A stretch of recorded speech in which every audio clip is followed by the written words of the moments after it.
अशोकलाल शादी की तैयारियों में व्यस्त था। कुछ देर बाद उसके घर बारात आने वाली थी। वो खुश भी था और उदास भी। खुश इसलिए कि उसकी दोनों बेटियों की डोली आज इस घर से उठने वाली थी, और उदास इसलिए कि उनके जाने के बाद उसका आंगन सूना हो जाएगा। वो बार बार अपनी बेटियों को झांक कर देखता जो दुल्हन के जोड़े में तैयार बैठी थी। उसकी आंखें भर जाती, लेकिन वो अपने आंसू किसी को नहीं दिखाता और छिप छिप कर रो लेता। लेकिन थोड़ी देर पहले ही उसकी दोनों बेटियों ने उसे रोते हुए देख लिया और वो उनके पास आई। क्यों रो रहे हैं बाबा? हमारे जाने से दुख होगा आपको, फिर क्यों भेज रहे हैं हमें? बाबा, अभी हमें मत भेजो ना, अभी तो हम बहुत छोटे हैं। अपनी बेटियों की बात सुनकर अशोकलाल उन्हें गले से लगा लेता है। हमीरपुर में रहने वाला अशोकलाल कबाड़ी का काम किया करता था। उसके घर में उसकी पत्नी रत्ना के अलावा दो बेटियां सीमा और गुड़िया थी। सीमा की उम्र 9 साल और गुड़िया 11 साल की थी। दोनों सरकारी स्कूल में पढ़ती थी। अभी कुछ दिनों पहले रत्ना की तबीयत बहुत खराब हो गई थी। अशोकलाल को उसके इलाज के लिए 2 लाख रुपए उधार लेने पड़े थे, जिसका ब्याज उसे हर महीने चुकाना पड़ता था। अशोकलाल के परिवार की गाड़ी किसी तरह चल रही थी।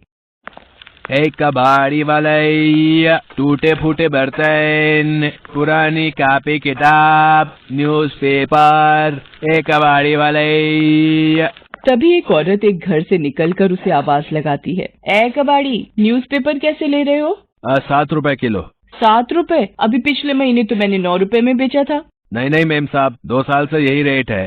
पूरा दिन अशोकलाल इसी तरह लोगों के यहाँ से कबाड़ इकट्ठा करता, फिर उसे कबाड़ के बड़े व्यापारी को बेच देता। उस दिन भी वो उसी तरह शाम को अपने घर पहुंचा तो देखा उसकी बड़ी बहन और जीजाजी उसके घर आए हुए थे। अशोकलाल ने पैर छूकर प्रणाम किया। अरे आप कब आई? न फोन न आने की कोई बात, सब खैरियत तो है? अशोकलाल की बहन कुछ बोलती उससे पहले उसकी पत्नी रत्ना ने उससे कहा, दीदी रिश्ता लेकर आई है। रिश्ता? अरे मैं समझा नहीं। अरे भाई, मैं समझाती हूँ। मुझे अपनी सीमा और गुड़िया के लिए 2 लायक लड़के मिले हैं। ये आप कैसी बात कर रही हो? वो दोनों तो अभी बहुत छोटी हैं। अशोकलाल की बात सुनकर उसकी बहन मुंह बनाते हुए बोलती है, तो क्या उनके बड़े होने का इंतजार करोगे? जब भाभी की शादी हुई थी तो वो उस समय 11 साल की ही तो थी, और मेरी शादी तो 10 साल में ही हुई थी ना। हमारी बिरादरी में तो शादी कम उम्र में ही होती है ना। अरे हमारा जमाना कुछ अलग था बहन, अब दुनिया बदल गई है। तो क्या चाहते हो? इन दोनों को घर बिठा कर रखना है, और कल को कोई ढंग का लड़का इन्हें बिरादरी में नहीं मिला, जब इनकी उम्र बढ़ जाएगी, फिर बिठा कर अपनी छाती पर मूंग दलवाना दोनों से, और उस समय मुझे मत कहना कि लड़का खोज दो। हाँ। अपनी बहन की बात सुनकर अशोकलाल सिर पर हाथ रखकर बैठ गया। उसे समझ नहीं आ रहा था कि वो अपनी बहन की बात का क्या जवाब दे। देखो भाई, आपकी कमाई कितनी है ये किसी से छिपी नहीं है, और महंगाई का तो आपको पता ही है। कल को इनकी शादी के लिए पैसे कहाँ से लाएंगे? अभी माथे पर खुद इतना सारा कर्ज है, कैसे करेंगे सब? वैसे भी तुम्हें कल भी इनकी शादी करनी है, तो क्यों ना आज ही कर दी जाए। अपनी बहन के तर्कों के आगे अशोकलाल ने घुटने टेक दिए। वो अपनी दोनों बेटियों की शादी के लिए तैयार हो गया। कुछ दिन बाद दोनों लड़के अशोकलाल की बेटियों को देखने आए। अशोकलाल और रत्ना ने जब उन्हें देखा तो दोनों चौंक गए, क्योंकि उन दोनों की उम्र 40 साल से ज्यादा थी और दोनों की पहले शादी भी हो गई थी। लेकिन दुर्भाग्य से उनकी पत्नियां नहीं रही। ये बात तो उसकी बहन ने बताई ही नहीं थी। उन दोनों के जाने के बाद अशोकलाल ने अपनी बहन से इस बारे में पूछा। इसी को कहते हैं भलाई का तो जमाना ही नहीं रहा। मैंने 2 लड़के ला कर दिए, जिन्हें शादी में 1 पैसा दहेज भी नहीं चाहिए, और तुम उम्र लेकर बैठ गए। अरे उम्र का क्या अचार डालना है? वैसे भी लड़कों की उम्र नहीं देखी जाती। अशोकलाल और रत्ना मजबूर थे। एक तो पैसों की मजबूरी उनके साथ थी, और दूसरा बिरादरी का दबाव भी था उन पर। वे शादी को तैयार हो गए। 5 दिन बाद शादी की तारीख तय हुई। इधर इन दोनों छोटी बच्चियों को शादी का मतलब भी नहीं पता था। एक दिन जब वे दोनों स्कूल जा रही थी तो उन्होंने एक सवाल अपनी माँ से पूछा। माँ, जब हमारी शादी हो जाएगी तो क्या हम स्कूल जाएंगे? उनकी बातों का रत्ना क्या जवाब देती? वो चुप रही। स्कूल में भी सीमा और गुड़िया ने अपनी सहेलियों से अपनी शादी की बात बताई। बच्चों से होते होते ये बात उनकी सुनीता मैडम तक पहुंची। सुनीता मैडम ने उन दोनों को बुलाया और उनसे बात की। जी मैम, हमारी शादी अगले महीने है। ये तुम्हें किसने बोला? माँ ने बताया। हमें तो अंकल देखने भी आए थे। अंकल? जी मैडम, उन्हीं अंकल से तो हमारी शादी हो रही है। उन दोनों की बात सुनकर सुनीता मैम आश्चर्यचकित रह गईं।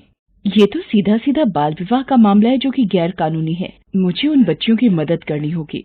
सुनीता उसी दिन अशोक लाल के घर जा पहुंचती है और उन्हें समझाने की कोशिश करती है। अशोक लाल की बहन भी उस समय वहां आई हुई थी। सुनीता ने जैसे ही अशोक लाल को ये शादी रोकने के लिए कहा तो अशोक लाल की बहन चिढ़ गई।